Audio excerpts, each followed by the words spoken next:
너 정말 한심하구나. 한국은 전 세계에서 그 유래를 찾아볼 수 없는 일들을 했던 국가야. 카미카제 대원들이라고? 야, 이 멍청아. 카미카제 대원들이 죽기 전에 마지막으로 남긴 말은 일본 만세도 천황 만세도 아니었어. 그들은 모두 죽기 전 어머니를 외치면서 숨을 거뒀지. 왜 그랬다고 생각되니? 미국 하버드 ROTC 프로그램이 진행되던 매사추세츠 공과대학 강의장.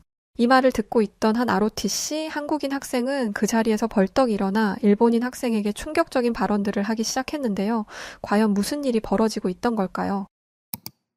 안녕하세요. 저는 하버드 대학교 ROTC 프로그램과 군사학을 전공하고 있는 패트릭 베이커라고 합니다. 얼마 전 저희 강의실에서 야마다 미유키라는 한 일본 여학생이 한국에서 온 남학생과 말다툼을 벌이다가 아주 울고불고 난리를 치는 일이 있었어요. 그날 이후 미유키는 기숙사에 콕 박혀서 코빼기도 보이지 않고 있는데요. 저희 동기들 사이에서는 미유키가 이대로 자퇴하는 것이 아닌가 하는 소문까지 돌고 있답니다. 그런데 재미있는 것은 그 누구도 미유키를 안쓰럽게 생각하거나 걱정하지 않는다는 것이죠. 솔직히 말하자면 미유키에게 씻을 수 없는 굴욕을 준 한국 남학생에게 모두가 고마워하고 있었습니다. 대체 미유키가 무슨 망나니 짓을 저지른 것인지 궁금하시죠? 그럼 지금부터 문제의 그 날에 대해 말씀드릴게요. 제가 다니던 하버드는 ROTC 프로그램을 운영하고 있어요. 2011년에 미군과의 협력을 강화하면서 ROTC 프로그램을 공식적으로 재개했죠.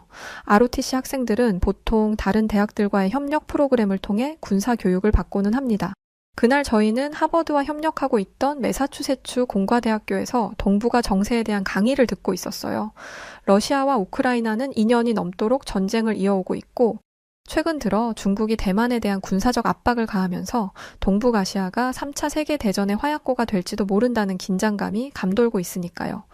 교수님께서는 동북아에서 러시아와 중국이 날뛰기 시작하며 이에 대한 반사작용으로 한국과 미국 그리고 일본이 군사협력을 강화하고 있다고 하셨어요.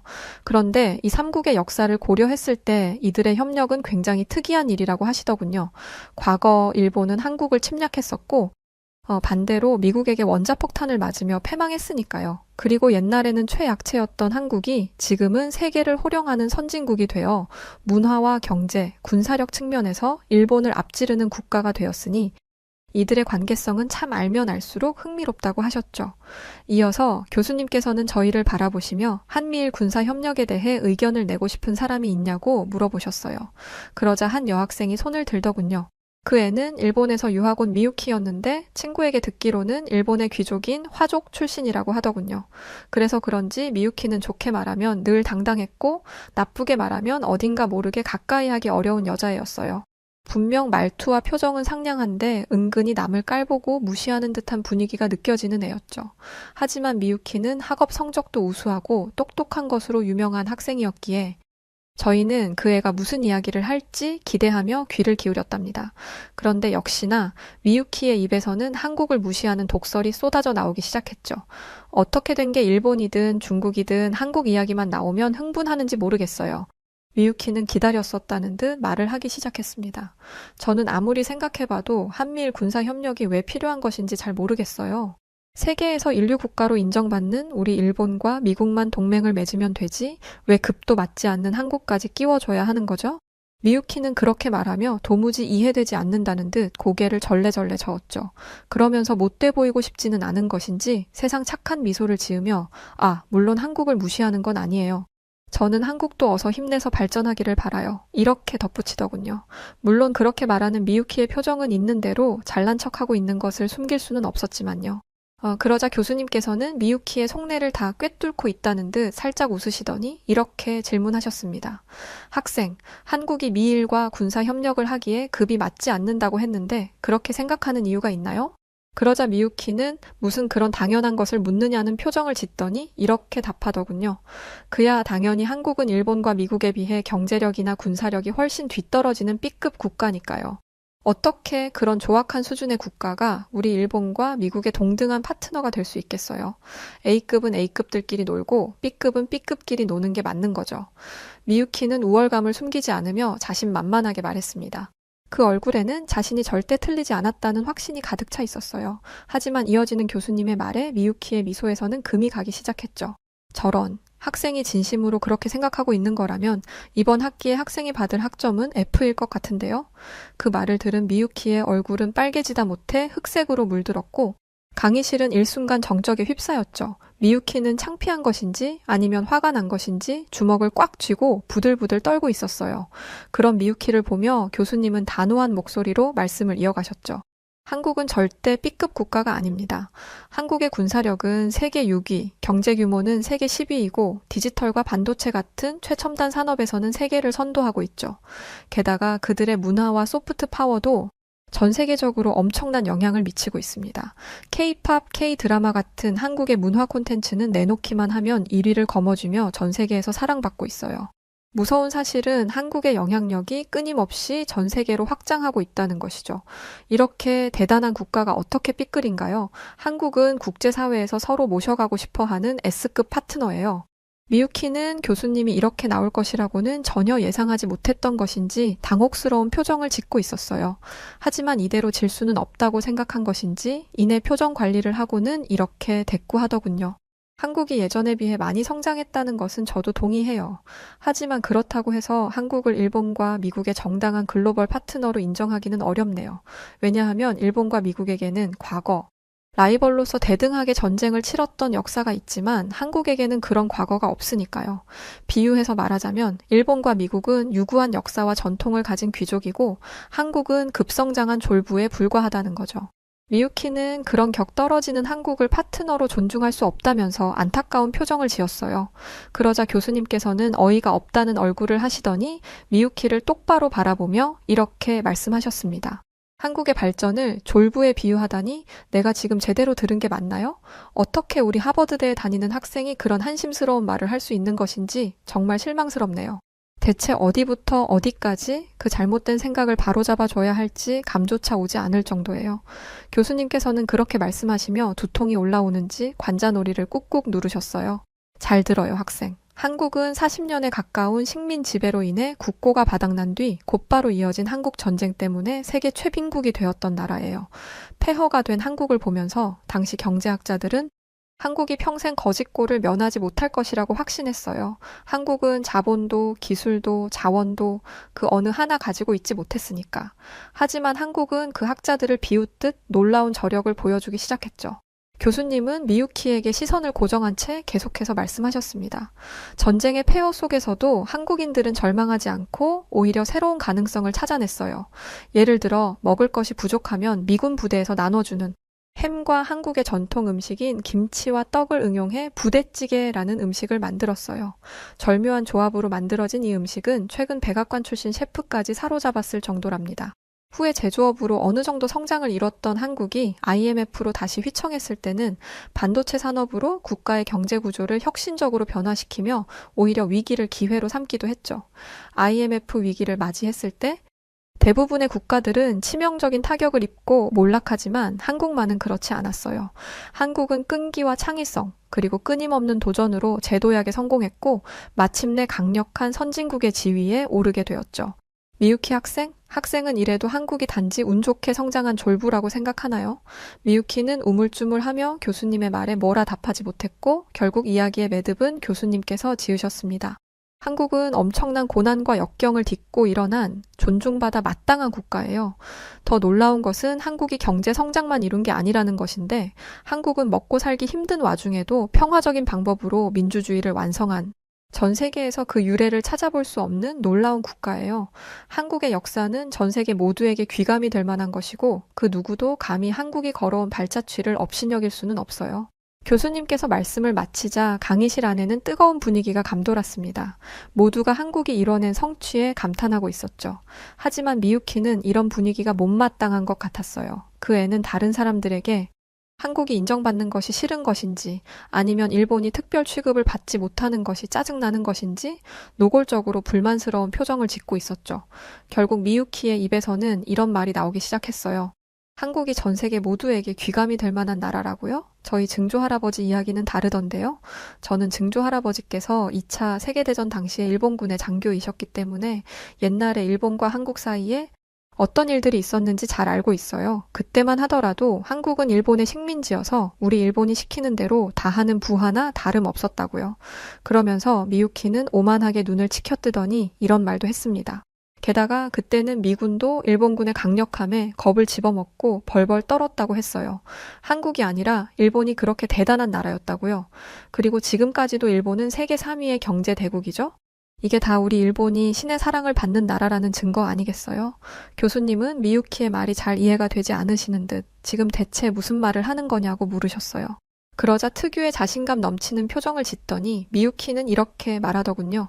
일본과 미국이 태평양에서 전쟁을 벌일 때 미군을 두려움에 떨게 만들었던 일본의 공군 부대, 카미카제, 특공대 못 들어보셨어요?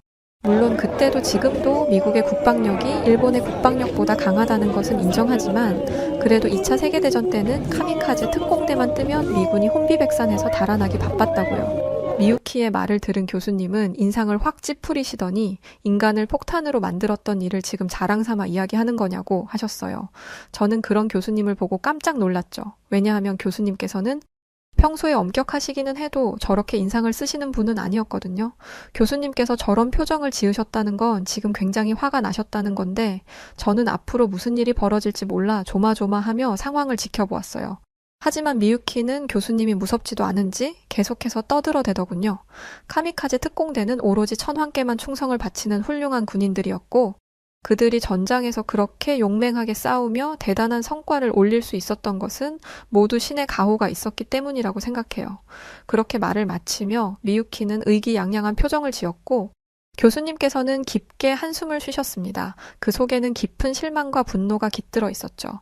교수님은 뭐라 말씀을 이어가실 듯 입을 여셨다가도 이내 말도 섞기 싫다는 얼굴로 입을 다물어 버리셨고 강의실 안은 무거운 침묵에 휩싸였습니다. 학생들은 어색한 긴장 속에서 서로의 반응을 살피고 있었죠.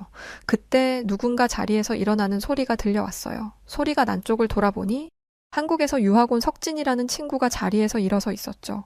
석진은 차가운 시선으로 미유키를 바라보고 있었는데 그는 아무 말도 하지 않았지만 표정으로 한심하다는 말을 하고 있는 것 같았어요. 석진이의 표정을 읽은 미유키는 불편함을 감추지 못하고 결국 성질을 내며 말했습니다. 감히 네가 뭔데 나를 그런 눈빛으로 바라보는 거야? 내가 뭘 잘못했는데? 난 사실밖에 말하지 않았어. 그건 한국인인 너도 잘 알 거 아니야? 미유키는 석진이를 깔보는 태도로 비아냥거리는 말을 쏟아냈습니다. 교수님께 보였던 예의는 어디로 치워버린 것인지 온데간데 없이 사라져버렸고 그런 미유키의 이중적인 태도에 저와 다른 학생들은 불편한 표정으로 이들을 지켜보고 있었죠. 그때 석진이가 입을 열기 시작했습니다. 네가 지금 무슨 잘못을 했는지조차 모르는 거 그게 바로 문제야. 카미카제 특공대가 신의 가호로 용맹하게 싸웠다고? 착각하지 마. 그들이 전쟁에 나가 목숨을 바친 이유는 단지 일본군 간부들에게 세뇌되었기 때문이야. 다시 말해 카미카제 특공대는 강요에 의해 목숨을 잃은 비극적인 존재들이었어. 신의 가호니 뭐니 하며 그들을 미화하는 것은 그들의 희생과 역사를 왜곡시키는 일이라고. 석진이의 말이 끝나자 강의실 안은 찬물을 끼얹은 듯 조용해졌어요. 모두 석진이의 말을 곱씹으며 전쟁의 비극과 그 무게를 느끼고 있었죠. 하지만 미유키만은 그렇지 않았어요. 모두의 앞에서 망신을 당했다고 생각한 것인지 길길이 날뛰기 시작했죠. 아, 네가 뭘 안다고 함부로 그런 말을 해? 우리 증조 할아버지가 당시 일본군 장교셔서 내가 더 잘 아는데 당시 카미카제 특공대는 용감하게 싸웠고 전장에 카미카제 특공대만 나타나면 미군은 꽁지가 빠져라 도망가기 바빴어. 넌 세뇌된 군인이 그런 성과를 올릴 수 있었을 거라고 생각해? 미유키는 큰 소리로 악을 썼고 여기에 석진이는 차분하고 논리적으로 맞섰습니다. 그래, 내 말대로 미군은 죽기 살기로 달려드는 카미카제 특공대를 보면 공포를 느꼈어. 무지성으로 돌격하는 카미카제 특공대 때문에 미군이 엄청난 피해를 입은 것도 사실이야. 하지만 미유키, 너 그거 알아? 카미카제 대원들이 죽기 전에 마지막으로 남긴 말은 일본 만세도 천황 만세도 아니었어. 그들은 모두 죽기 전 어머니를 외치면서 죽었지. 왜 그런 줄 알아? 일본군이 특공대원들의 가족을 인질로 잡고 목숨을 건 작전을 강요했기 때문이야. 석진이가 그 말을 하는 순간 강의실은 충격으로 얼어붙었어요. 학생들은 마치 자신이 태평양 전쟁 한복판에 선 어린 군인이 된 듯 강렬한 감상에 빠져들었죠. 어떤 학생들은 말도 안 돼. 세상에 어떻게 그런 일이 있을 수 있어? 라고 중얼거리며 눈물을 훔치기도 했어요. 미유키도 이런 사실은 몰랐던 것인지 당혹스러운 얼굴을 하고 있었고 그런 혼란스러운 분위기 속에서 석진이는 계속 말을 이어갔습니다. 가족을 인질로 잡힌 채 어머니를 외치며 삶의 마지막을 맞이하는 어린 군인의 마음이 얼마나 고통스러웠을지 생각해봐. 또 그들에게 희생당한 미군이 얼마나 많았는지도 말이야. 미유키, 넌 이래도 일본이 신의 가호를 받을 자격이 있다고 생각해? 저는 이쯤 되면 미유키가 한 발 물러설 거라고 생각했어요. 애초에 이 논쟁은 미유키가 한국을 B급 국가라고 말도 안 되는 비하를 하며 시작된 것이었고, 석진이의 논리적인 말에는 반박할 여지가 없었기 때문이죠. 하지만 미유키는 상식이 통하지 않는 애였습니다. 그 애는 눈을 부릅뜨더니 석진이를 향한 저기를 숨기지 않은 채 이렇게 말하더군요. 국가 간의 전쟁을 치르다 보면 어느 정도 희생은 감수해야 하는 것 아니야? 이것저것 다 따지다 보면 무슨 일을 할 수 있겠어? 게다가 소수의 희생이 있었다고 해서 일본이 만들어온 위대한 역사를 부정할 수는 없어. 석진이 내 말대로 우리 일본이 그렇게 나쁜 국가라면 어떻게 지금 세계 3위의 경제 대국이라는 엄청난 지위를 누리고 있을 수 있겠어? 이게 다 일본이 신의 사랑을 받는 국가라는 증거라고. 미유키는 자신이 틀리지 않았다는 확신을 가지고 있는 듯 했고, 그 자신만만한 표정을 보며 석진이는 안타깝다는 표정을 짓더니 이렇게 반박했어요. 한국에는 무식하면 용감하다라는 말이 있는데 미유키, 네가 딱 그런 것 같다. 너 카미카제 특공대 중에는 강제로 끌려간 조선의 소년들도 있었던 것 알아? 그 소년들은 일단 한번 비행이 시작되면 지상으로 돌아오는 것 자체가 불가능하도록 바퀴가 제거된 비행기에 태워져서 엄마를 부르며 울면서 죽어갔다고 해. 나는 만약 우리나라가 그런 끔찍한 일을 저질렀다면 신의 가호는커녕 저주를 받지 않을까 두려울 것 같은데 넌 그런 생각은 안 드나 봐? 그 순간 미유키는 손톱을 세우며 석진에게 달려들었고 강의실은 아수라장이 되었어요. 교수님은 미유키를 향해 지금 이게 뭐 하는 짓이냐며 당장 자리로 돌아가라고 소리치셨지만 이성을 상실한 미유키는 교수님의 경고도 무시한 채 석진의 멱살을 잡고 늘어졌죠. 그때 놀라운 일이 벌어졌어요. 소란이 계속되던 중 누군가 경찰 불러라고 소리친 순간 석진이 어쩔 수 없다는 듯 한숨을 한번 쉬더니 눈 깜짝할 새에 미유키의 양팔을 제압하는 게 아니겠어요? 석진이는 그저 한 팔을 아주 빠르게 휘리릭 돌렸을 뿐인데 미유키는 석진에게 양손을 잡힌 채 꼼짝 못하는 상태가 되어 있었죠. 그 모습은 꼭 영화 007에서 나오는 특수요원이 악당을 제압하는 모습 같았어요. 그 순간 강의실 안은 일순간 정적에 휩싸였답니다. 그가 그렇게 빠르고 능숙하게 미유키를 제압할 줄 몰랐으니까요. 오직 미유키만이 석진이에게 제압당한 것이 분한지 고래고래 소리를 지르며 난리를 치고 있었죠. 그때 다행히 경찰이 도착했고 상황은 빠르게 정리되기 시작했어요. 경찰들은 우선 미유키에게 다가가 그녀를 진정시키려 했는데 이미 격앙된 상태였던 미유키는 경찰의 제지에도 불구하고 계속해서 소리를 지르며 발버둥을 치더군요. 결국 경찰들은 미유키를 강의실 밖으로 끌어낼 수밖에 없었어요. 그 순간조차 미유키의 발악은 멈추지 않더군요. 이거 놔. 내가 뭘 잘못했는데 저기 저 한국인이나 잡아가란 말이야. 미유키는 고함을 지르며 몸부림쳤지만 경찰들은 단호하게 그녀를 제압하며 강의실 밖으로 데려갔습니다. 학생들은 충격에 휩싸인 채 그 모습을 지켜보았죠. 잠시 후 미유키의 목소리가 완전히 들리지 않게 되자 교수님은 강의를 이어가셨고 저희는 애써 흥분을 가라앉히며 강의에 집중하기 시작했습니다. 하지만 속으로는 모두 방금 전 일어난 소동에 대해 생각하고 있었죠.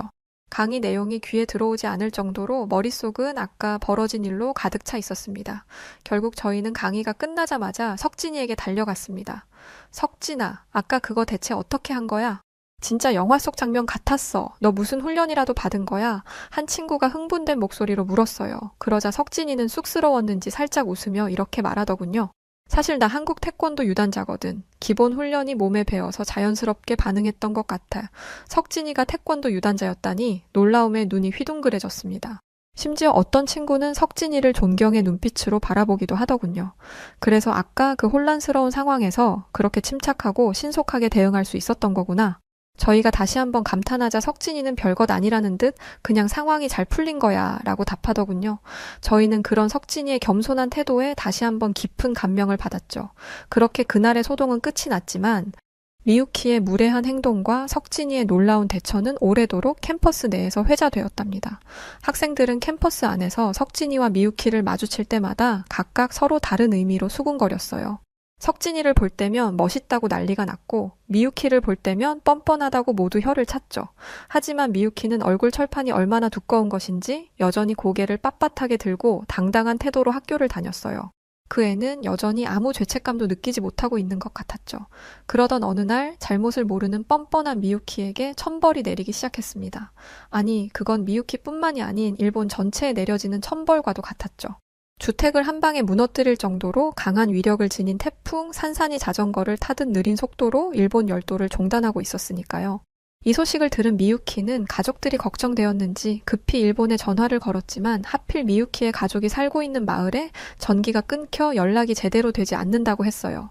그 순간 미유키는 사색이 되더니 하루 종일 정신 나간 사람처럼 휴대폰만 붙들고 일본의 태풍 소식만 확인하더군요. 평소에 오만한 모습은 온데간데 없이 사라지고 미유키는 가족의 안부를 걱정하며 불안에 떨고 있었죠. 미유키의 그런 모습을 지켜보면서 저희는 복잡한 기분이 들었어요. 뭐랄까, 미유키가 입으로 지은 죄를 고스란히 돌려받고 있는 것 같기도 하고, 그러면서 동시에 안쓰러운 마음이 들기도 했죠. 하지만 저희 중 누구도 미유키에게 먼저 다가가 말을 걸거나 위로를 해주지는 않았어요. 미유키는 아직 석진이에게 제대로 사과를 하지 않은 상태였으니까요.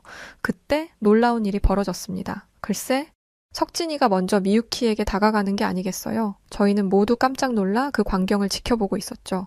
석진이는 미유키에게 조심스럽게 말을 건넸어요. 미유키, 많이 힘들어 보이는데 혹시 내가 도울 일이 있을까? 너 혼자 모든 걸 짊어지려고 하지 말고 뭐든 말해. 도와줄게. 석진이의 말에는 진심이 담겨 있었어요. 그 모습을 보며 저희는 이제 미유키도 반성하고 마음의 문을 열 것이라고 생각했죠. 하지만 미유키의 입에서 나오는 말은 저희의 예상을 완전히 깨버리는 것이었습니다. 한국인 주제에 지금 감히 날 동정하니? 됐으니까 내 걱정이나 해. 일본은 이런 일로 절대 안 무너지니까. 그렇게 미유키는 석진이를 향해 날카로운 목소리로 쏘아붙였어요. 그때 저희는 미유키가 이런 식으로 밖에 행동하지 못한다는 것에 엄청난 실망을 했죠. 그러거나 말거나 미유키는 고개를 돌려버리고 석진이를 포함한 저희 모두를 무시했고, 그러는 사이 일본의 태풍 피해 상황은 점점 심각해져 갔어요. 들어보니 이번 태풍은 평균적인 강우량의 3배가 넘는 비를 뿌리고 있다고 하던데 그 때문에 피해가 속출하고 있다고 하더군요. 규슈 남부 지역에서는 무려 주택 860여 채가 파손되었다고 하던데 문제는 도로 곳곳이 침수되고 파손되어 피해 복구조차 제대로 되지 못하고 있다고 했어요. 게다가 인명피해는 130여 명에 달한다고 하더군요. 피해 속보가 하나둘씩 들려올 때마다 미유키의 안색은 점점 나빠져 갔고 그 모습을 지켜보던 저는 문득 얼마 전 미유키가 자신만만한 표정을 지으며 했던 말이 떠오르더군요. 일본이 신의 가호를 받는 나라라던 그 말 말이죠. 석진이는 그 말에 반박하며 수많은 잘못을 저지르고도 반성조차 하지 않는 일본은 오히려 저주를 받을 확률이 높다고 했었는데 요즘 돌아가는 상황을 보면 정말 석진이 말대로 되어가는 것 같아서 저는 묘한 기분이 들었어요. 심지어 이번 태풍이 떠난다고 문제가 끝나는 것도 아니더군요. 앞으로 더 강력한 태풍들이 줄줄이 일본을 향할 가능성이 대단히 높았고 아직 태풍 산산이 입힌 피해도 제대로 복구하지 못한 일본에게 이 소식은 그야말로 재앙과도 같은 것이었죠. 게다가 진짜 문제는 따로 있더군요. 일본에는 난카이 해곡 대지진이라는 재앙이 예고되어 있었어요. 이 지진은 대략 100년 주기로 일본을 강타하는데 이것은 규모 9.0에 달하는 초대형 지진이죠. 이는 주변 지역의 연쇄적인 지진과 더불어 쓰나미를 유발할 수 있기에 일본인들에게 엄청난 공포심을 느끼게 하고 있다고 하더군요. 실제로 일본 정부는 만약 난카이 해곡 대지진이 발생한다면 사망자가 32만 3천 명에 달할 것으로 예상하기도 했어요. 이쯤 되자 저는 정말 자연이 일본에 벌을 주고 있는 것인가 하는 생각을 하게 되더군요. 호기심이 생긴 저는 여태까지 일본이 타국에 저지른 만행과 일본을 덮친 자연재해에 대해 조사해보기 시작했어요. 그러자 소름 끼치는 사실이 드러나더군요. 알고 보니 일본은 아시아의 악당이라고 할 수 있을 정도로 주변국들에 엄청난 피해를 끼쳤더군요. 특히 1900년대에 일본은 제국주의 야망을 드러내며 한국에 막대한 고통을 안겼는데 한국의 모든 물자를 수탈해간 것은 기본이고 한국의 젊은이들을 전쟁 노예로 강제로 끌고 가 인간이 해서는 안 될 짓들을 서슴없이 저질렀더군요. 저는 미국인이고 일본의 만행을 뒤늦게 자료로 보는 것뿐인데도 그 끔찍함에 손발이 벌벌 떨릴 정도였어요. 문제는 일본이 아직까지 이에 대해 제대로 반성하고 사과하지 않았다는 것인데 그 때문인지 일본은 다른 국가들에 비해 유독 지진과 쓰나미, 태풍 같은 자연재해를 많이 겪었더군요. 특히 2011년 후쿠시마 원전 사고를 동반했던 대지진은 일본 역사상 가장 큰 재해 중 하나로 기록되었죠. 이런 재난의 기록들을 보고 있자니 마치 이것들이 일본이 저지른 과거의 만행에 대한 대가처럼 보이기도 했어요. 물론 자연재해와 인간의 악행을 연결짓는 것은 비과학적인 일이지만 그래도 이런 패턴이 있다는 것은 조금 소름 끼치더라고요. 게다가 일본은 마을마다 신을 모시는 사당이 있을 정도로 신을 맹신하는 국가이고 미유키가 말했던 신이 자기들을 지켜주고 있다고 믿는 나라인데 사실은 그와 반대되는 일이 벌어지고 있다는 게 참 흥미로웠죠. 반면에 한국은 지진이나 쓰나미의 피해를 입은 적이 없더라고요. 왜 그럴까 하는 생각에 가만히 지도를 바라보다가 재미있는 사실을 발견했는데 보니까 일본 열도가 꼭 한반도를 태평양으로부터 보호하는 방파제처럼 생겼더라고요. 자연이 설계한 일본 열도라는 방어막이 태평양에서 발생하는 지진과 쓰나미를 막아주고 그 덕분에 한국인들은 한반도에서 안전하게 살 수 있다니 이 사실을 발견한 저는 즉시 석진이에게 달려가 너도 이것을 알고 있냐고 물어봤어요. 석진아, 너 이거 알고 있었어? 일본 열도가 마치 방파제처럼 한반도를 태평양의 지진과 쓰나미로부터 보호해준다는 거 말이야. 진짜 신기하지 않아? 설마 자연이 일본에게 벌을 내리고 있는 걸까? 제 말을 들은 석진이는 묘한 미소를 짓더니 이렇게 답했어요. 글쎄, 세상에는 과학만으로 설명할 수 없는 일들이 정말 많이 일어나니까. 그런데 만약 지금 일본이 겪고 있는 자연재해가 그들이 과거에 저지른 잘못들 때문이라면 하루라도 빨리 잘못을 인정하고 반성하기를 바라. 왜냐하면 지금 일본 열도는 바닷속으로 가라앉고 있거든. 석진이의 말을 들은 저는 한국과 일본이 꼭 신화 속에 나오는 주인공들 같다는 생각을 하게 되었어요. 잘못을 인정하지 않고 반성도 할 줄 모르는 일본에게는 어떤 방식으로든 천벌이 내려진다는 것, 그리고 역경을 딛고 세계의 정상에 우뚝 선 한국인들은 어떤 방식으로든 보답을 받게 된다는 것이 말이죠.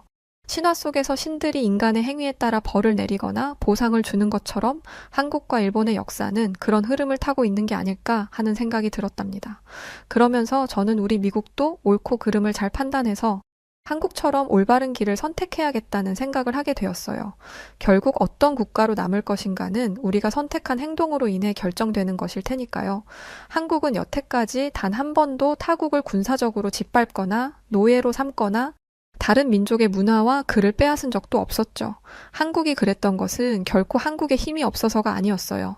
그저 한국인들은 남을 괴롭히는 것을 즐기지 않는 사람들이었을 뿐이죠. 그렇게 선한 마음을 가진 한국인들과 우리 미국이 동맹국이라는 것이 저는 참 좋아요. 앞으로도 한국과 미국이 가까이 지내며 서로 좋은 영향력을 주고받기를 바랍니다. 미국의 유명 고등학교에서 벌어진 친구들 간의 몸싸움에 부모님들이 학교에 불려와야 했습니다. 미국에서 돈 좀 벌었다는 재력가 미국인 부모는 자신들의 뒤에 들어왔던 소박한 차림의 한국인 아빠를 보고는 비웃기 시작합니다. 하지만 그들은 한국인 아빠가 내밀었던 이것에 사색이 되어 쩔쩔매기 시작하는데요. 과연 무슨 일이 벌어졌던 걸까요? 안녕하세요. 저는 미국 미시시피주에 사는 헤더 클리프라고 합니다. 제 부모님은 제가 5살일 때 이혼하셨어요. 엄마와 아빠는 보스턴 대학교 치대에 다니던 엘리트 커플이었는데 어느 날 갑자기 예상치 못하게 제가 생겼고 그렇게 두 분은 갑작스러운 결혼을 하셨다고 해요. 하지만 준비되지 않았던 결혼 생활은 순탄치 않게 흘러갔고 결국 두 분은 갈라서게 되신 거죠. 그 후로 엄마는 혼자서 저를 키우셨고 집을 나간 아빠는 1년에 한 번, 크리스마스 때나 겨우 볼 수 있게 되었죠. 그러더니 언젠가부터 아빠는 아예 발길을 뚝 끊어버리셨어요. 엄마와 아빠는 이혼한 뒤로 늘 사이가 좋지 않았고 저는 아빠가 그리웠지만 그 마음을 애써 꾹꾹 눌러 담아야만 했죠. 그렇게 시간이 흐르고 어느새 저는 17살이 되었답니다. 그동안 저에게는 작은 목표가 하나 생겼는데 그건 바로 엄마 아빠를 따라 보스턴 대학교에 입학하는 것이었어요. 제가 부모님의 후배가 된다면 두 분의 사이도 좋아질 거고 그러면 언젠가 두 분이 재결합하게 될 수도 있으니까요. 그렇게만 된다면 저는 정말이지 더 바랄 일이 없었죠. 그런데 생각지도 못한 충격적인 문제가 터지고 말았습니다. 어느 날이었어요. 학교에서 집으로 돌아와 보니 엄마가 처음 보는 작고 못생긴 동양인 남자와 함께 있는 게 아니겠어요? 처음에 저는 그 동양인 남자를 보고 이렇게 생각했죠. 아니, 엄마가 새로운 운전기사를 고용한 건가? 엄마는 능력 있는 치과의사였고 동양인 운전기사의 월급쯤이야 충분히 지불할 수 있을 테니까요. 하지만 엄마의 입에서 나오는 말은 제 상상을 아득히 초월하는 것이었어요. 헤더, 인사드리렴. 이제부터 내 새 아빠가 되실 분이시란다. 처음에 저는 제가 뭔가 잘못 들은 것인지 제 귀를 의심했어요. 생각해보세요. 우리 엄마같이 예쁘고 똑똑한 백인 여성이 대체 뭐가 아쉬워서 저런 동양인 남자를 만나겠어요? 이건 누가 봐도 말이 안 되는 상황이잖아요. 그리고 무엇보다 엄마가 저 동양계인 한국 남자와 재혼을 해버리면 우리 아빠와는 영영 끝나게 되는 거니까 저는 더욱 이 상황을 받아들일 수가 없었어요. 결국 저는 엄마에게 따지듯이 소리를 지르기 시작했죠. 엄마는 겨우 저런 못난 남자와 재혼하려고 아빠랑 이혼했어? 엄마 바보야? 저 동양인이 엄마 돈 보고 접근한 게 뻔하잖아. 나는 저 한국인 아저씨를 내 새 아빠로 절대 인정 못해. 그렇게 말하고는 저는 제 방으로 들어와 문을 쾅 닫아버렸어요. 물론 이건 아주 무례한 행동이었지만 보잘것없는 동양계 한국 아저씨에게 예의를 차릴 필요가 있나 싶었죠. 그렇게 한참을 흥분한 상태로 씩씩거리고 있는데 그 동양인 남자는 돌아간 것인지 엄마 혼자 제 방에 들어오시더군요. 그런데 엄마는 생전 처음 보는 차가운 얼굴을 하고 저를 바라보고 계셨어요. 엄마의 그 얼굴을 마주하는 순간 저는 너무 억울한 마음이 들더라고요.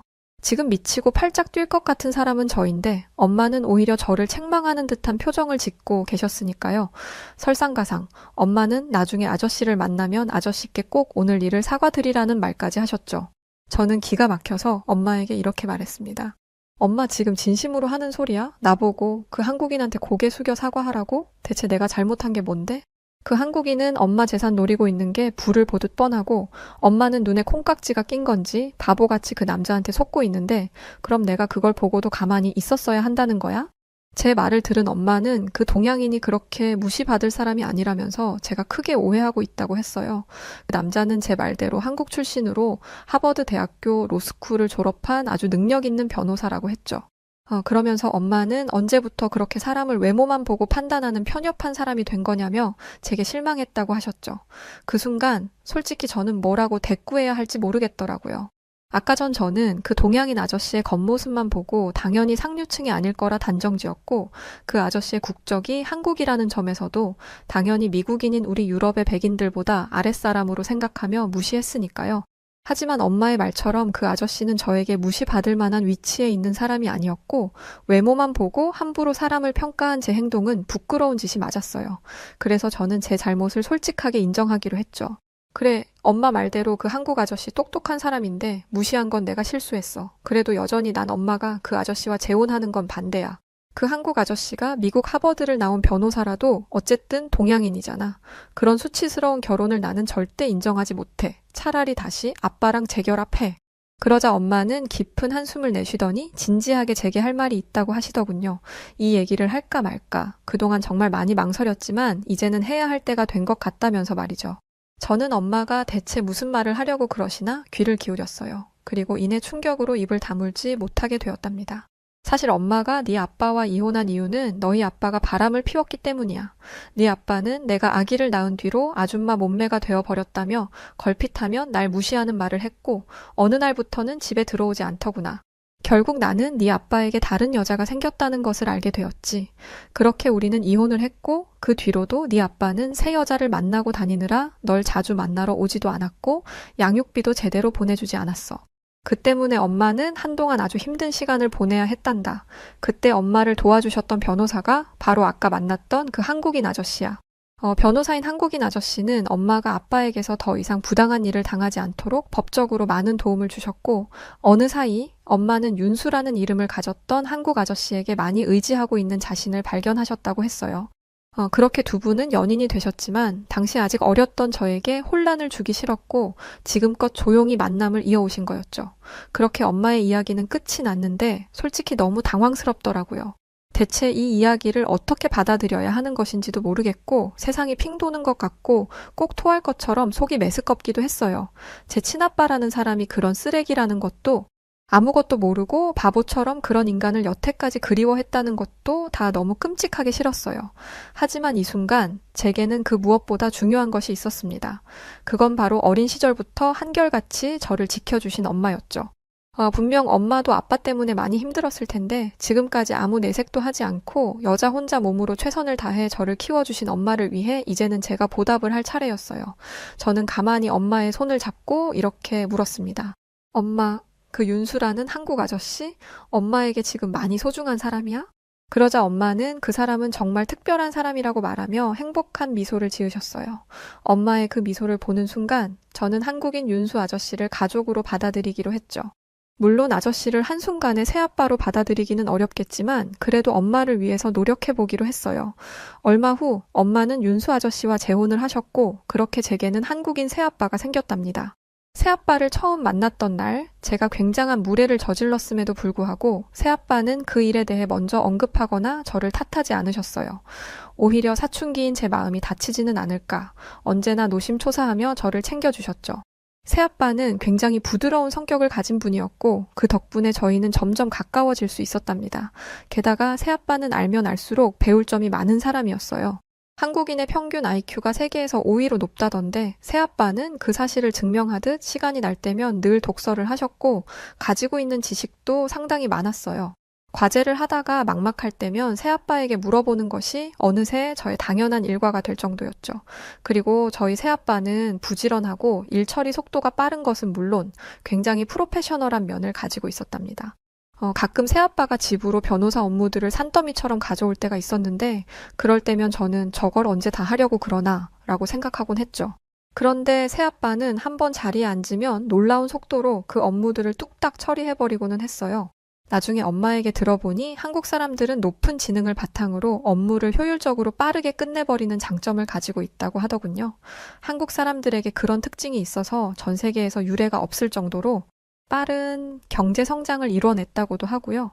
그 이야기를 듣자 한국에 대한 호기심이 생기면서 새아빠에 대한 존경심도 생겨나기 시작했답니다. 아직 온전한 가족이라고 할 수는 없었지만 그래도 이렇게 쭉 함께 지내다 보면 언젠가 진짜 내 가족으로 인정할 수 있는 날이 올 수도 있지 않을까? 그런 생각도 들었어요. 그런데 예상치 못했던 끔찍한 사건이 터지며 저희 가족은 또다시 거대한 소용돌이에 휘말리고 말았습니다. 어느 날 교실에 들어가 보니 저를 바라보는 친구들의 표정이 어쩐지 평소와 다르게 느껴지더군요. 그들의 눈빛은 저를 안타깝게 바라보는 것 같기도 하고 또 동시에 저를 조롱하는 것 같아 보이기도 했어요. 그렇게 분위기를 파악해보고 있는데 누군가 제 어깨를 세게 밀치고 지나갔고 순간 저는 중심을 잃고 넘어졌어요. 이런 되먹지 못한 짓을 저지른 것은 어이없게도 평소 저와 친하게 지내던 메건이라는 여자애였죠. 저는 너무 화가 나서 지금 이게 뭐 하는 짓이냐고 소리쳤어요. 그런데 메건은 조금도 미안하지 않은 얼굴로, 아니 오히려 아주 당당한 얼굴로 이렇게 말하는 게 아니겠어요. 너 하버드 출신 새아빠 생겼다고 그렇게 자랑하더니 알고 봤더니 그 사람 동양인이더라? 한국 사람이라며? 너 그럼 지금 그 한국인인 동양인이랑 한 집에서 같이 사는 거야?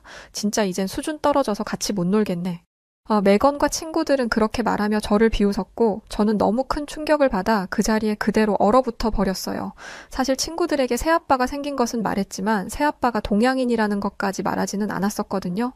제가 왜 그랬는지는 저도 모르겠어요. 그때만 해도 저는 새아빠가 좋으면서도 숨기고 싶었고 그런 저의 비겁한 마음이 이런 끔찍한 결과로 돌아올 줄이야 정말 상상도 하지 못했었죠. 하지만 이미 엎질러진 물이었고 저는 이제라도 저의 잘못을 바로잡기로 했습니다. 그래, 우리 새아빠 한국인이셔. 미리 말 못해서 미안하다. 그런데 너도 우리 가족한테 수준 떨어지니 뭐니 함부로 막말한 거 사과해.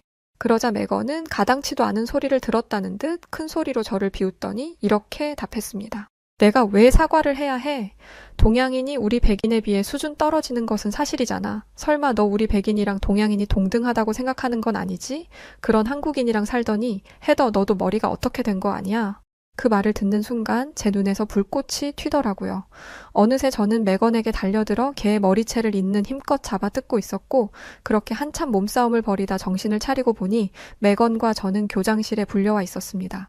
메건도 저도 머리는 산발에 코피도 찔끔 나 있었고 한쪽 눈에는 멍도 들어서 꼴이 말이 아니었죠.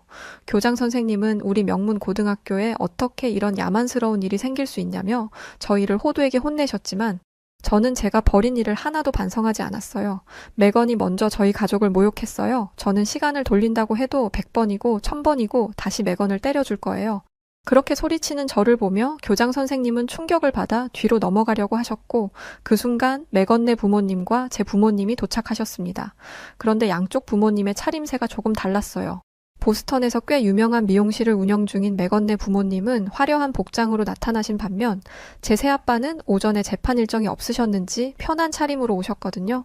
메건네 부모님은 교장실에 들어올 때까지는 걱정이 한가득이었지만 소박해 보이는 저희 새아빠를 보는 순간 뭔가 얕보는 듯한 느낌을 받았어요. 그리고 저희가 싸우게 된 이유를 듣고서는 완전히 마음을 놓고는 당당해 하셨죠. 매건네 아빠는 저희 한국인 새아빠를 위아래로 훑어보더니 이렇게 따지기 시작했습니다. 아니 애들이 친구끼리 말장난 좀 할 수도 있는 거지? 겨우 그깟 말 실수 좀 했다고 깡패처럼 친구를 이렇게 때립니까? 대체 집에서 애들 교육을 어떻게 하는 거요? 보아하니 어디 아시아에서 온 것 같은데 설마 영어를 못해서 애 교육을 못 시킨 건 아니겠죠. 매건 아빠의 어처구니 없는 말을 들은 저는 머리끝까지 화가 나서 당장 일어나 고함을 치려고 했어요. 그런데 새아빠가 제 어깨에 가만히 손을 올리시며 저를 제지하시더라고요. 새아빠를 올려다보니 온화한 미소를 지으며 저를 바라보고 계셨어요. 저는 평소 새아빠의 부드러운 성정을 잘 알기에 이번에도 그냥 좋게 좋게 넘어가시려는 것 같아서 심통이 났죠. 하지만 여기서 새아빠의 뜻을 거슬렀다가는 자칫 제가 새아빠를 무시하는 것처럼 보일 수 있기에 저는 군말 없이 가만히 자리에 앉아있기로 했습니다. 그러자 새아빠는 자신의 뜻에 따라주어 고맙다는 듯 제 어깨를 톡톡 두드려 주셨어요. 그런 저희 부녀의 모습을 보며 매건과 매건의 아빠는 얄미운 비웃음을 흘리고 있었죠. 바로 그때 예상치 못한 저희 한국인 새아빠의 행동이 시작되었어요.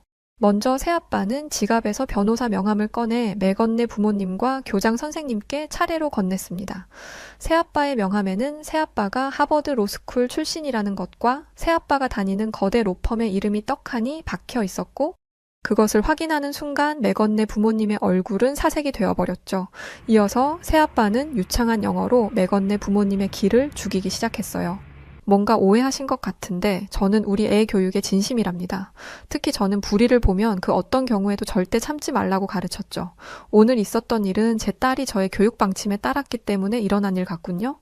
그렇게 말씀하시며 새아빠는 부드럽게 웃어 보이셨지만 매건네 부모님은 뭐가 그렇게 무서운지 온몸을 덜덜 떨고 있었어요.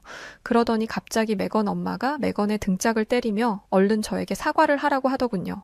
영문도 모르고 갑자기 엄마에게 등짝을 맞은 매건은 당황하여 엄마 미쳤냐고 소리를 질러댔고 마음이 급해졌는지 매건네 부모님은 제 부모님에게 연신 허리를 숙이며 잘못했다고 사과를 하기 시작했어요.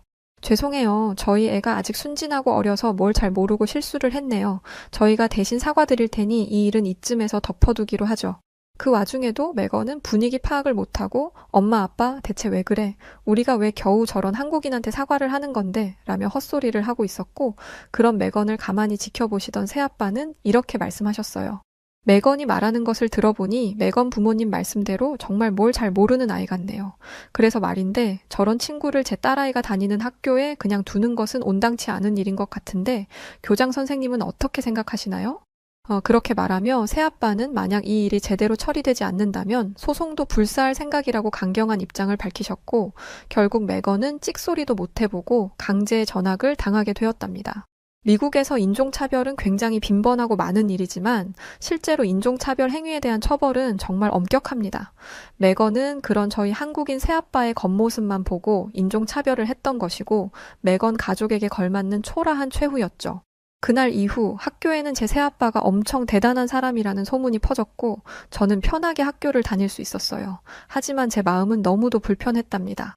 왜냐하면 매건 가족에게 험한 소리를 들으며 새아빠는 분명 마음에 상처를 입으셨을 것이고 한편으로는 새아빠가 한국의 동양인이라는 것을 숨겼던 제게 배신감도 느끼셨을 테니까요. 저는 이런 사달을 내서 새아빠에게 돌이킬 수 없는 상처를 준 제 자신에게 너무 화가 났어요. 차마 새아빠를 볼 면목도 없어서 며칠 동안 새아빠를 피해 다니기도 했죠. 그렇게 새아빠와 서먹서먹하게 지내던 어느 날 학교에서 돌아와 보니 제 방 책상 위에 편지 한 통이 놓여져 있었어요. 그건 새아빠가 제게 쓴 편지였죠. 떨리는 손으로 편지를 열어보니 그 안에는 이런 내용이 담겨 있었답니다. 나의 소중한 딸, 헤더에게 요즘 들어 내 주변 상황이 갑작스럽게 변하면서 많이 혼란스럽고 마음이 복잡할 것 같구나. 그런 와중에도 어린 네가 이 아빠의 마음까지 신경 쓰고 배려해주는 것 같아 고맙고 미안하단다. 아빠는 그저 이 말을 내게 해주고 싶구나. 아빠는 네 아빠니까 다 괜찮단다. 그리고 언제나 내 든든한 울타리가 되어줄 것을 약속하마. 사랑한다. 우리 딸. 그 편지를 읽으며 저는 뜨거운 눈물을 흘렸어요. 그동안 왜 그렇게 새아빠에게 못되게 굴었는지 제 철없는 행동이 너무 후회되었고 할 수만 있다면 새아빠를 처음 만났던 그 날로 시간을 돌려 상스러운 말을 쏟아냈던 제 뒤통수를 한 대 때려주고 싶었죠. 그렇게 한참을 울다가 저는 이제라도 새아빠에게 잘하기로 결심했고 당장 새아빠라는 호칭부터 바꾸기로 했어요. 왜냐하면 새아빠는 이미 제게 진짜 아빠였으니까요. 그날 저녁 아빠가 퇴근하시기만을 기다렸던 저는 아빠를 보자마자 그 품에 안기며 진심 어린 사과를 전했고 아빠는 너털웃음을 지으시며 저를 푸근하게 안아주셨죠.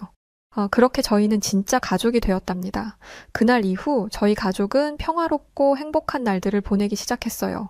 자상한 부모님 아래에서 저는 평생 느껴본 적 없던 완벽한 따뜻함과 편안함을 느끼며 하루하루를 살아갔죠. 마음이 편안해지니 학교에서 제 성적도 쑥 올랐고 이래저래 기쁜 일만 가득한 날들이 이어졌어요. 어느새 저는 방학을 맞이했고 저희 가족은 처음으로 가족끼리 여름 휴가를 떠나기로 했답니다.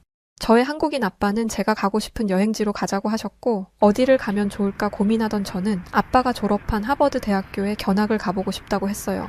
그러면서 언젠가 아빠를 따라 하버드에 입학하고 싶다는 말도 덧붙였죠. 제 말을 들은 아빠는 겉으로 크게 내색은 하지 않으셨지만 굉장히 기뻐하시는 것 같았어요. 그렇게 하버드 대학교에 투어 겸 견학 여행을 갈 계획을 세운 저희 가족은 기쁜 마음으로 잠자리에 들었답니다. 얼마 후 저희에게 닥칠 끔찍한 불행은 상상하지도 못한 채 말이죠. 여름 방학이 시작된 지 얼마 되지 않은 어느 날 저는 점심이 다 되어 일어났어요. 방 밖으로 나가보니 엄마는 이미 출근하신 것 같았고 한국인 아빠는 씻고 계신 것인지 화장실에서 물소리가 나고 있었어요. 문득 허기가 느껴진 저는 점심을 차려 먹으려고 부엌으로 갔죠. 그런데 그날은 유난히 날씨가 더웠기 때문에 저는 우선 창문과 문을 좀 열어두기로 했어요. 그 행동이 어떤 결과를 불러올지 알지 못하고서 말이죠. 창문을 활짝 연 후에 부엌에서 한창 토스트를 굽고 있는데 순간 뒤에서 이상한 소리가 들려왔습니다. 처음에는 그저 바람 소리인 줄 알고 저는 뒤도 돌아보지 않은 채 계속 점심 준비를 했죠. 그런데 또다시 마룻바닥이 삐걱거리는 소리가 들려왔고 뭐라 설명할 수 없는 불길한 느낌에 뒤를 돌아본 순간 저는 너무 깜짝 놀라 그대로 숨이 멎어버리는 줄 알았습니다. 새까만 복면을 쓴 강도가 제게 총구를 들이대고 있었거든요. 강도는 제가 무방비하게 열어둔 창문을 통해 저희 집에 침입한 것이었고 그렇게 평화로웠던 저희 집은 순식간에 공포로 물들어 버렸죠. 그 강도는 매서운 눈빛을 번뜩이며 집안을 이리저리 둘러보았고 저에게 집에 혼자 있는지 물어보았어요.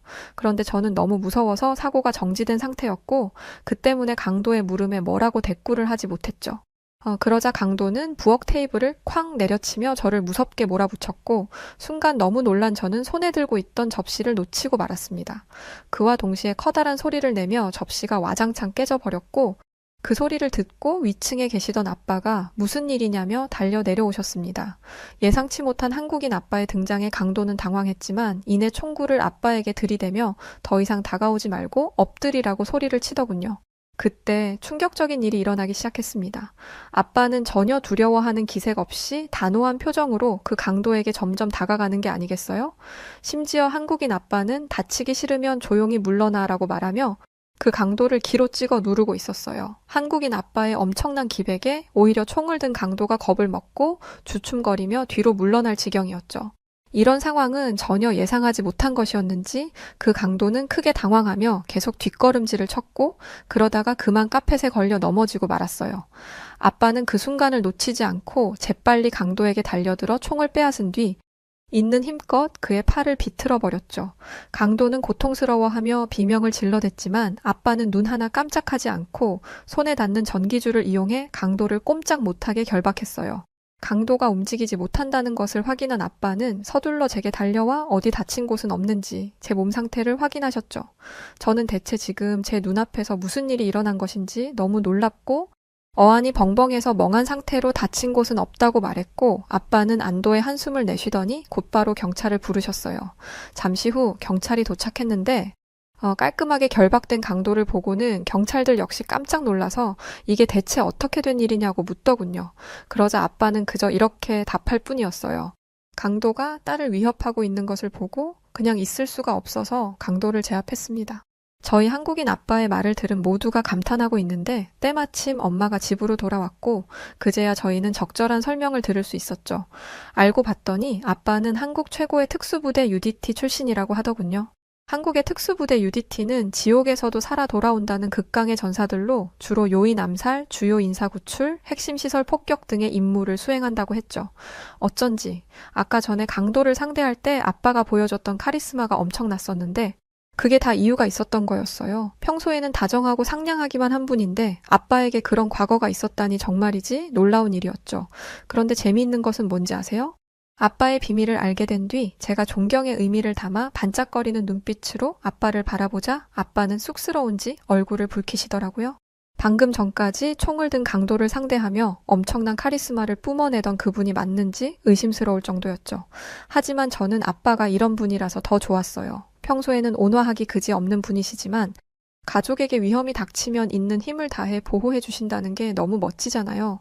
그렇게 저희 가족의 모든 진술을 들은 경찰은 강도를 체포해서 떠났고 엄마는 그런 용맹하고 기백있던 아빠의 등을 찰싹하고 때리시면서 다시는 강도에게 그런 무모한 행동을 하면 안 된다며 아빠를 혼내시더군요.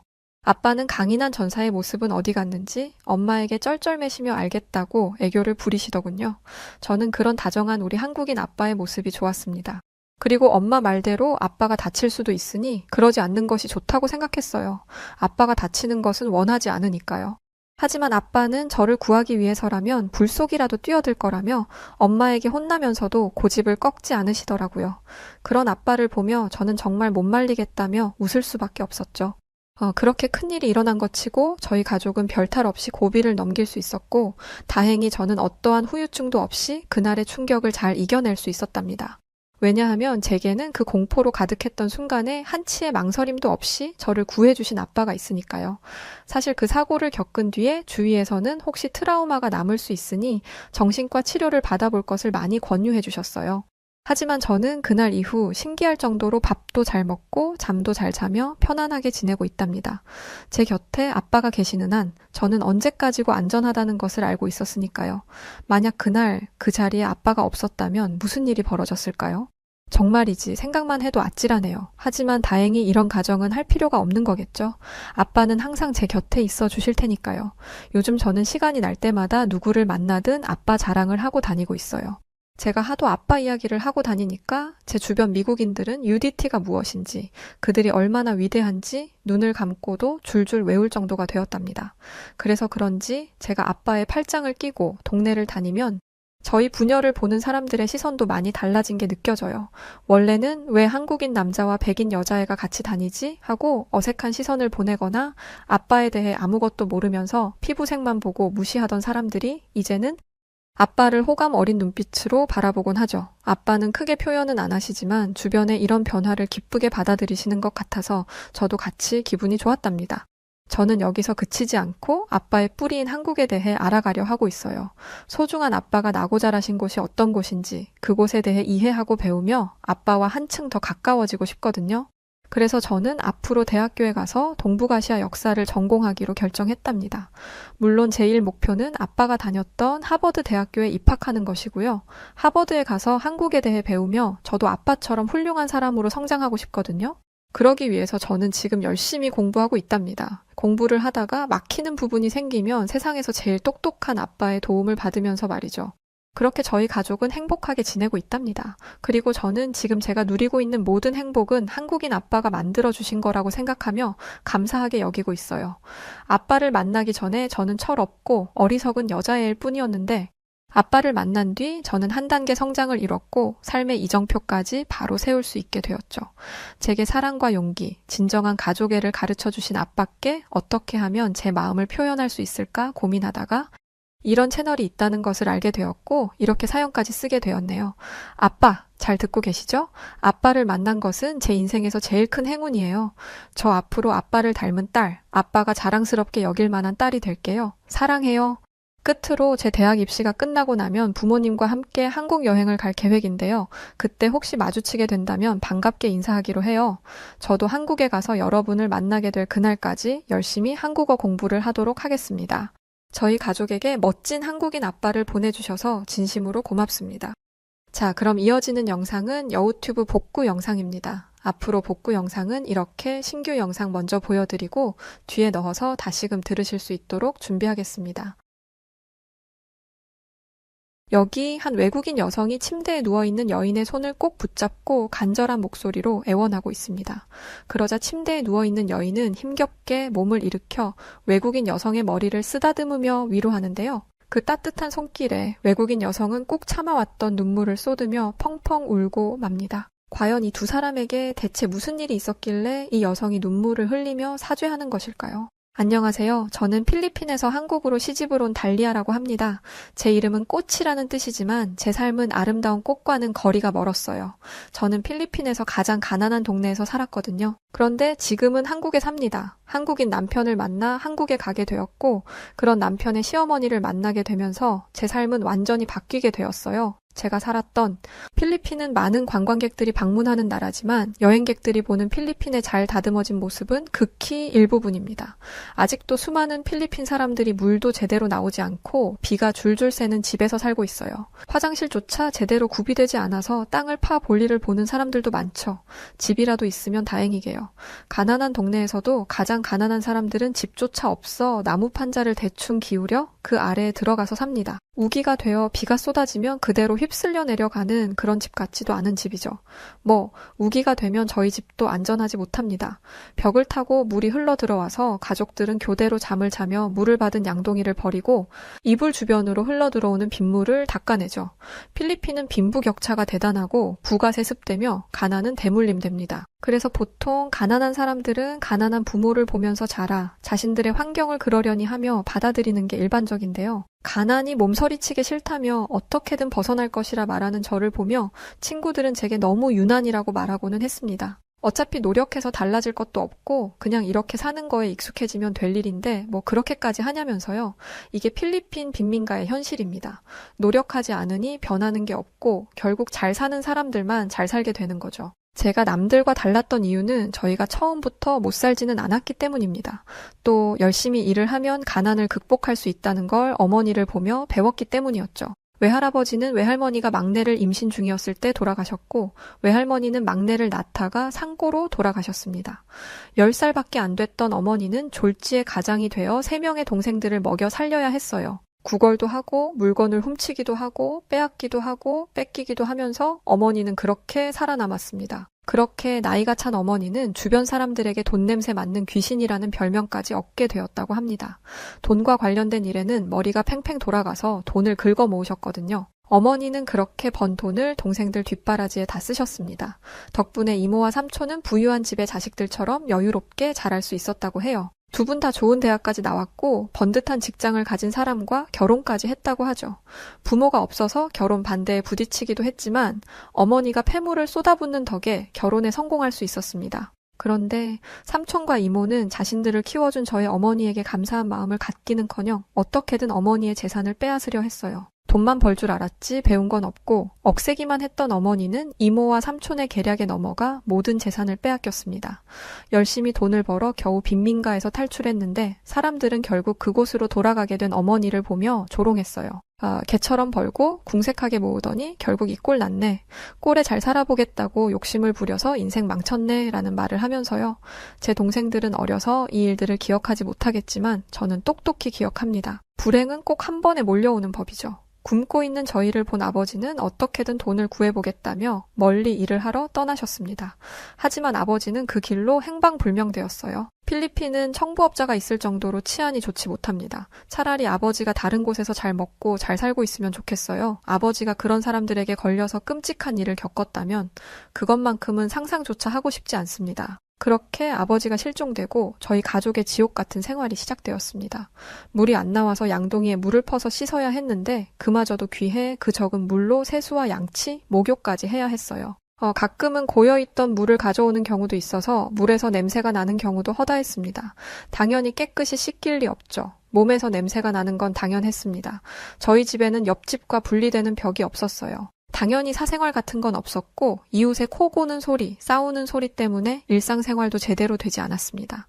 사람이 밝게 자라는 것 자체가 불가능한 환경이었어요. 물론 아무것도 모르고 이게 세상의 전부인 줄 아는 동생들은 달랐지만요. 저는 이 가난에서 벗어나고자 공부를 하고 싶었고 운 좋게 학교에 들어갔지만 냄새나고 더럽고 잘 먹지 못해 깡마른 저를 방여주는 사람들은 없었습니다.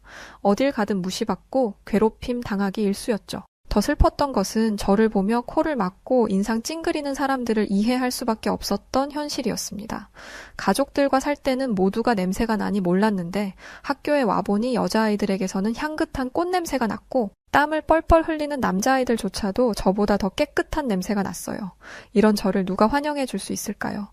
저는 결국 학업을 포기해야 했고 어머니를 도와 일을 하기 시작했습니다. 어머니가 예전과 같이 돈을 버는 능력을 가졌다면 금방 살림살이가 좋아졌을 수도 있지만 어머니는 동생들에게 배신당한 충격에 쓰러지신 적이 있었습니다. 그 이후로는 간단한 일을 하는 것도 버거워하셨어요. 그래서 제가 함께 돈을 벌어도 상황이 그렇게까지 좋아지지는 않았습니다. 그나마 깨끗한 물로 씻을 수 있게 되었다는 것, 딱 그 정도네요. 그렇게 성인이 되었고 도시로 나가 여행객들이 많이 오는 식당에서 일하게 되었습니다. 임금이 훨씬 셌거든요. 그렇게 몇 개월 정도 일을 했습니다. 그러던 어느 날 밥을 먹고 가게를 나갔던 여행객이 퇴근을 하는 제 앞에 나타났어요. 저는 경계했습니다. 필리핀 여자를 가볍게 보고 접근하는 여행객들이 꽤 많았기 때문이었죠. 여행하는 동안 애인처럼 데리고 다니면서 여행을 마치면 함께 데려가겠다고 말해놓고 흔적도 없이 사라지는 사람들도 많았습니다. 그래서 저는 개인적으로 말을 걸어오는 여행객들을 무척 경계했어요. 아니나 다를까 제 앞에 나타난 여행객은 제 번호를 물어봤습니다. 저는 핸드폰도 없다고 말하며 지나쳤어요. 그런데 그 여행객은 그 다음 날에도 저를 찾아왔습니다. 솔직히 하룻밤 상대를 찾는 것이라면 이렇게까지 할 이유는 없었어요. 제가 엄청나게 예쁘거나 몸매가 좋은 것도 아닌데 저에게 이렇게까지 정성을 쏟을 이유도 없었죠. 이게 며칠씩이나 반복되니 저도 호기심이 생겼습니다. 그 사람은 여행객이 아니라 한국에서 파견 나온 직장인이었어요. 그리고 저에게 자기가 정말 이런 사람이 아닌데 첫눈에 반했다면서 그냥 지나가면 평생 후회할 것 같아 말을 걸었다고 했죠. 솔직히 한국 남자는 모든 필리핀 여자의 선망의 대상입니다. 아시아 남자들을 통틀어서 가장 호감형으로 생겼고 키도 크고 무엇보다 잘 꾸미거든요. 깨끗한 건 당연하고요. 필리핀 남자들은 깡마르고 좋지 않은 냄새가 나는데 그 사람은 달랐습니다. 또 굉장히 젠틀했어요. 가난한 나라에서 아르바이트나 하는 저에게 무척 예의 바르게 굴었습니다. 이건 아니라는 생각과 경계심이 여전했지만 저는 그 사람에게 마음이 쏠렸고 저는 6개월 동안 연애를 했어요. 제가 그 사람에게 마음을 연 결정적인 계기는 그 사람이 제가 허락할 때까지 제 몸에 손끝 하나 대지 않았다는 것이었습니다. 본인이 한국으로 돌아가기 전까지요. 제가 이 부분을 경계한다는 것을 알았던 것이죠. 그는 한국에 돌아가기 전날 저에게 한국으로 함께 가는 게 어떻겠냐 말했습니다. 동생들 뒷바라지를 하는 게 걱정이라면 자신이 도와줄 테니 결혼하고 한국에서 같이 살자면서요. 갑작스러운 프로포즈를 받은 저는 시간을 달라 말했습니다. 그는 한국으로 돌아갔고 저는 깊게 고심한 끝에 한국행을 결정했어요. 그는 자신이 한 약속을 전부 지켰습니다. 결혼하기 전 제가 한국으로 가기 전에 어머니와 동생이 살 수 있는 안전한 집을 구해주었고 동생들의 학비도 대주었어요. 이 때문에 주변 사람들로부터 돈 때문에 한국으로 팔려간다는 이야기까지 들었지만 괜찮았습니다. 그가 저를 진심으로 사랑하고 있다는 걸 알고 있었으니까요. 저는 제 결혼 생활이 이렇게 평생 행복할 줄로만 알았습니다. 그런데 시어머니가 나타나면서 이 모든 행복이 와장창 깨져버리고 말았어요. 시어머니는 저를 처음부터 마음에 들어 하지 않아 하셨습니다. 저에게 대놓고 왜 한국까지 시집을 와서 여러 사람 마음 불편하게 해? 라고 말을 하거나 동남아 사람들은 게으르다는데 그게 사실이냐는 말까지 하셨습니다. 너무 자존심 상하고 속상했어요. 남편에게 이 이야기를 하면 남편은 어머니가 자신의 국제 결혼 사실을 상상하지 못했어서 당황하신 것뿐이라며 어머니를 조금만 이해해 달라는 말만 했습니다. 제가 미국이나 유럽에서 온 사람이었다면 어머니가 이런 반응을 하지는 않으셨을 것이라고 생각했지만 차마 입 밖으로 내뱉지는 못했어요. 어머니는 무척 엄하고 무서운 분이셨거든요. 어머니는 저희가 결혼하자마자 신혼집 근처로 이사를 오셨는데 남편이 출근을 하면 시도 때도 없이 저를 부르셨습니다. 그러고는 온갖 집안일을 시키셨어요. 하루는 어머님 댁에 가서 청소와 빨래, 밥을 했고 하루는 저희 집에서 청소를 하며 가사를 했습니다. 또 어딜 가신다고 하면 번개같이 달려가 동행해야 했어요. 이쯤 되니 제가 하녀로 취업을 한 건가 의구심마저 들었습니다. 하지만 이걸 남편에게 말하지는 못했어요. 남편은 지금도 매달 필리핀에 있는 가족들에게 생활비를 보내주고 있었고 우기를 기점으로 집을 보수하라며 집안 보수 비용까지 보내주었기 때문입니다. 그래서 이게 한국의 문화라고 생각하고 그냥 현실을 받아들이려고 노력했습니다. 그런데 제가 밖에 나가서 일을 못하게 하는 것만큼은 참을 수가 없었습니다. 저는 어렸을 때부터 밖에 나가 일을 한 사람이에요. 사람도 못 만나고 집에서 어머님이 시키는 일만 하니 미칠 것 같았습니다. 제가 나가서 엄청난 돈을 벌 수는 없겠지만 돈을 버는 사람이 더 많아지면 좋은 거 아닌가요? 친정을 도와주는 남편에게 미안해서라도 일을 하고 싶었습니다. 제가 벌어서 제 돈으로 도울 수 있으면 더 좋으니까요. 이 고민을 주변 친구들에게 말했더니 한국 시어머니들은 원래 며느리가 밖에 나가서 돈 버는 걸 싫어하신다고 했습니다. 밖에서 돈을 벌면서 아들 길을 죽일까봐 걱정한다는 것이었죠. 또 제가 돈을 벌어서 친정을 도와주면 남편에게 고마운 줄도 모르고 목소리만 커질까봐 일을 못하게 하는 게 분명하다고도 말했습니다. 이걸 알고 나니 시어머니가 너무 미웠어요. 그러던 어느 날 필리핀에 있는 동생에게 급한 연락이 왔고 이날은 저와 시어머니의 관계가 완전히 갈라지는 날이 되었습니다. 저는 동생의 연락을 받고 충격에 기절할 뻔했어요. 어머니를 배신하고 사라진 이모와 삼촌이 집으로 찾아와 돈을 내놓으라고 괴롭혔다는 연락이었거든요. 제가 남편과 결혼한 것은 모르고 집에 사정이 나아진 것만 알고 돈을 내놓으라 협박한 것이었죠. 동생들은 아직 어렸고 어머니는 이모, 삼촌을 보자마자 몸이 굳어버려 그들의 행패를 보면서도 어떤 대처도 하지 못했다고 합니다. 소식을 들은 남편이 필리핀에서 일하며 알게 된 현지인에게 도움을 구해 당장의 위기는 넘겼지만 언제 또 그렇게 찾아와 행패를 부릴지 모를 일이었습니다. 저는 걱정이 되어서 잠을 이룰 수 없었고 이불에 고개를 묻고 엉엉 울고 있었어요.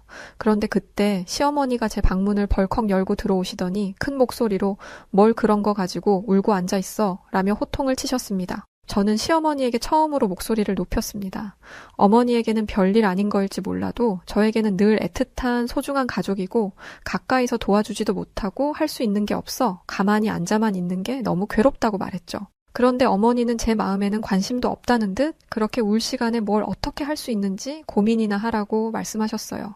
저는 어머니에게 지금 제가 뭘 할 수 있겠느냐며 또 한 번 큰 소리를 내고 말았습니다. 어머니가 방을 나가시고 서러움에 북받쳐 가슴을 치며 울었습니다. 내가 고작 이런 취급을 받으려고 이 먼 한국 땅까지 시집을 왔나? 한국의 시어머니들은 원래 며느리를 하녀 취급하고 그걸로도 모자라서 친정마저 버리라고 말하나? 저는 새벽까지 울다 까무룩 잠에 들었습니다. 그런데 해가 뜨지도 않은 어스름한 새벽, 어머님이 저를 흔들어 깨우셨습니다. 또 무슨 상처를 주시려 이러시나 생각하며 잠자리에서 일어났는데 어머님이 대뜸 캐리어 하나를 주시며 짐을 챙기라고 하시더라고요. 필리핀에 갈 거라면서요. 저는 잠이 번뜩 달아나는 것을 느끼며 벌떡 일어났습니다. 어머님은 뭘 그렇게 놀라냐며 꾸물거릴 시간에 빨리 짐이나 싸라고 하셨어요. 거실에서 자던 남편도 깜짝 놀라 달려왔는데 어머님은 그런 남편에게 아들아 네가 도무지 시간을 낼 수 없다고 하니 나라도 다녀오겠다. 마누라 친정에 일이 생겼는데 일이 바쁘네 뭐네 하는 거 보니 속이 답답해서 두고 볼 수가 없다라고 말씀하셨죠. 혼란스러웠습니다. 어제까지만 해도 친정일이 별것 아닌 것처럼 말씀하셨으면서 지금은 누구보다 다급하게 움직이셨으니까요. 저는 친정에 갈 수 있어서 다행이라는 마음과 혼란스러운 마음을 둘 다 가지고 필리핀으로 향했습니다. 집은 초토화가 되어 있었어요. 동생들은 난장판이 된 집 안에서 저를 보자마자 눈물을 흘렸고 어머니는 넋이 나가 있었습니다. 저는 염치도 없는 이모와 삼촌을 생각하며 분노했는데 저보다 분노한 사람이 있었어요. 바로 시어머니였습니다. 시어머니는 사람이 어떻게 이런 짓을 저지를 수 있냐면서 친정어머니에게 달려가 다치신 곳은 없는지 살폈고 집안 곳곳에 흩어져 있는 물건들을 치우기 시작했습니다. 시어머니는 패닉 상태에 빠진 저와 친정 가족들 대신 온 집안을 싹싹 청소하셨어요.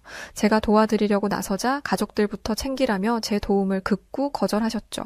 그렇게 다음 날이 되고 다시 찾아올 것이라 경고했던 이모와 삼촌은 또다시 친정의 문을 두드렸습니다. 제가 나가자 그들은 매우 반가운 기색을 표하더군요. 한국으로 돌아간 제 덕에 집이 살만해졌으니 저만 잘 구슬리면 뭐라도 뜯어낼 수 있을 거라 생각했던 것 같습니다. 이모와 삼촌은 자기 자식들과 배우자를 데리고 찾아왔는데 다들 얼마나 배부르게 살았는지 살이 뒤룩뒤룩 쪘더라고요. 이런 사람들이 찾아와서 집을 뒤집어 놓았으니 어머니와 동생들의 혼이 나간 게 100번 이해됐습니다.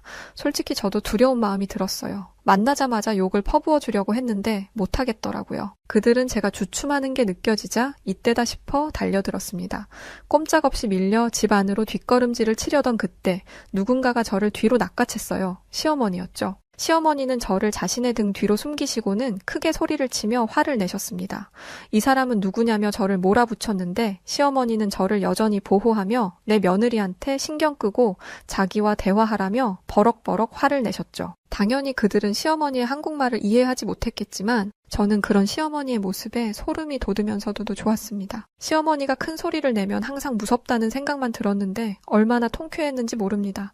시어머니는 경상도 사투리가 굉장히 강한 분이세요. 필리핀 사람들 입장에서 이런 사투리를 들으면 무슨 뜻인지 이해를 못해도 공포심을 느낄 정도였죠. 이모와 삼촌의 가족들은 입 한 번 제대로 떼보지 못한 채 도망치듯 떠났습니다. 저에게 한 소리라도 하려고 하면 시어머니가 어디 남의 집 귀한 딸한테 헛소리냐며 호통을 치시는 덕에 저와도 대화 한 번 못 해보고 말이죠.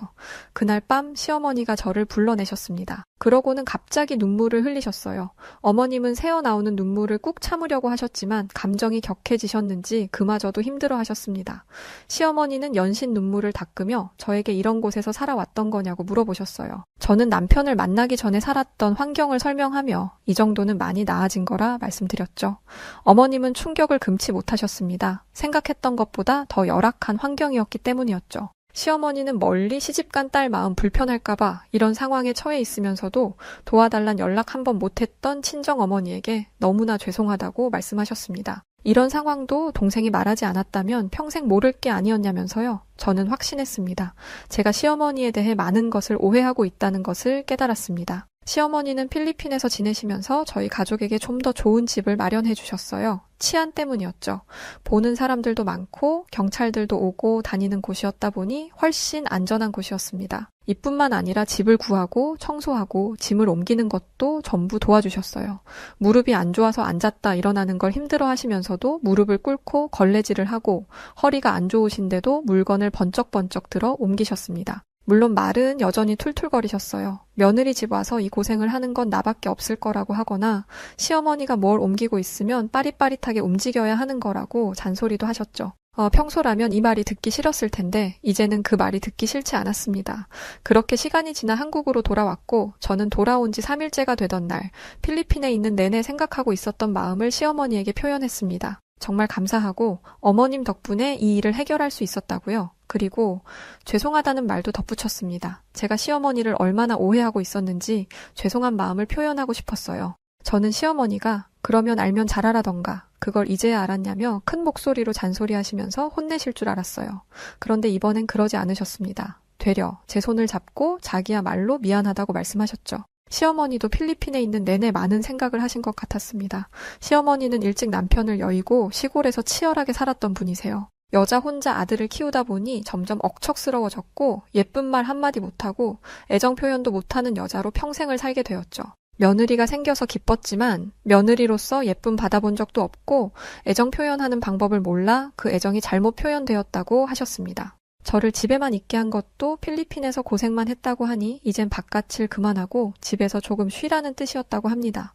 어머님도 밖에서 평생을 일했던 분이라 그게 얼마나 힘든지 아셨으니까요. 평생의 소원이 집에서 살림만 하는 것이었다 보니 저도 그걸 원할 거라고 생각하셨던 것이었죠. 편하게 살기를 바라면서도 집안일을 시켰던 건 저에게 최대한 많은 걸 빠르게 알려주기 위함이었다고 해요. 한국에 대해 아무것도 모르고 배울 사람도 없는 며느리였으니까요. 한국살이에 적응하고 나면 이젠 더 이상 신경 쓰지 않으려고 했다 합니다. 저는 왜 이렇게까지 서둘렀던 건지 여쭤보았어요. 그러자 시어머니가 충격적인 말씀을 하셨습니다. 건강검진을 받았는데 유방에 혹이 발견되었다는 것이었어요. 조직검사를 했고 검사 결과를 기다리는 중이라고 하셨죠. 유방에 혹이 발견되기 전부터 건강이 점점 악화되는 것을 느끼셨던 터라 자신에게 시간이 부족했다고 생각하셨다고 합니다. 그래서 초조했던 거라고 그 과정에서 저에게 상처 준 것을 정말 후회한다고 미안하다고 말씀하셨습니다. 저는 과거의 제 행동과 생각이 부끄러워졌어요. 가만히 생각해보면 시어머니는 말투만 틱틱거렸을 뿐 행동은 조심스러우셨습니다. 맛있는 게 있다면 항상 절 데리고 가셨고 식당에 가서 맛있는 음식을 먹으면 꼭 사다 주셨죠. 옷도 사주고 머리도 해주셨습니다. 그런데 과거에 저는 이런 시어머니를 보며 내가 불쌍해서 가난하게 살다와 꾸미지도 못하는 내가 쪽팔려서 챙겨주는 것일 거라고 오해했어요. 시어머니를 제 마음대로 오해하고 나쁘게 생각한 것이 너무나 후회스러웠고 또 죄송스러웠습니다. 평생 시어머니의 마음을 오해한 채 살았을 수도 있겠다 생각하니 눈물이 나오며 괴로웠습니다. 저는 시어머니에게 무릎을 꿇었습니다. 그리고 진심으로 온 마음을 다해 사죄했어요.